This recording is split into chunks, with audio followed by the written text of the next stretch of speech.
निश्चित यात्रा अपनी सामान्य चाल की 60% चाल से तय करता है तो वह 36 मिनट देरी से पहुंचता है, उसका सामान्य समय ज्ञात कीजिए।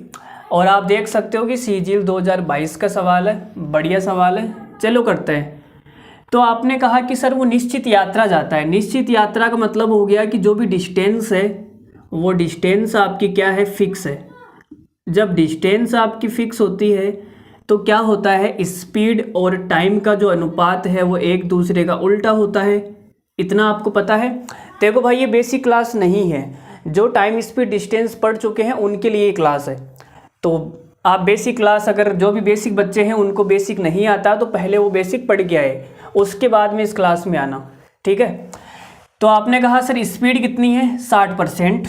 तो पहले वो 100% से जा रहा था, बाद में उसने अपनी स्पीड कितनी कर ली, 60% कर ली। तो टाइम क्या हो जाएगा, टाइम उल्टा हो जाएगा, 60/100। आपने कहा सर अनुपात कितना आ जाएगा, 20 या 60, 20 पंजे 100। तो कितना लेट पहुंचेगा, ये 2 लेट पहुंच जाएगा। पहले इसको टाइम लगता था 3, लेकिन स्पीड कम करने के बाद में टाइम लगता है 5, तो कितना लेट हो गया, 2। और 2 की वैल्यू सवाल में कितनी है, 36 मिनट। अगर 2 की वैल्यू सवाल में है 36 मिनट तो 1 की वैल्यू कितनी आएगी मेरे दोस्त, 18 मिनट। अगर 1 की वैल्यू 18 मिनट आएगी तो 3 की कितनी आ जाएगी, तो आप बोलोगे सर 18 तिया 54 मिनट। तो सवाल का आंसर कितना हो गया, 54 मिनट। बोलो समझ आया।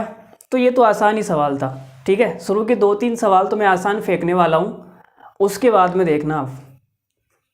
चलो अगला सवाल देखो।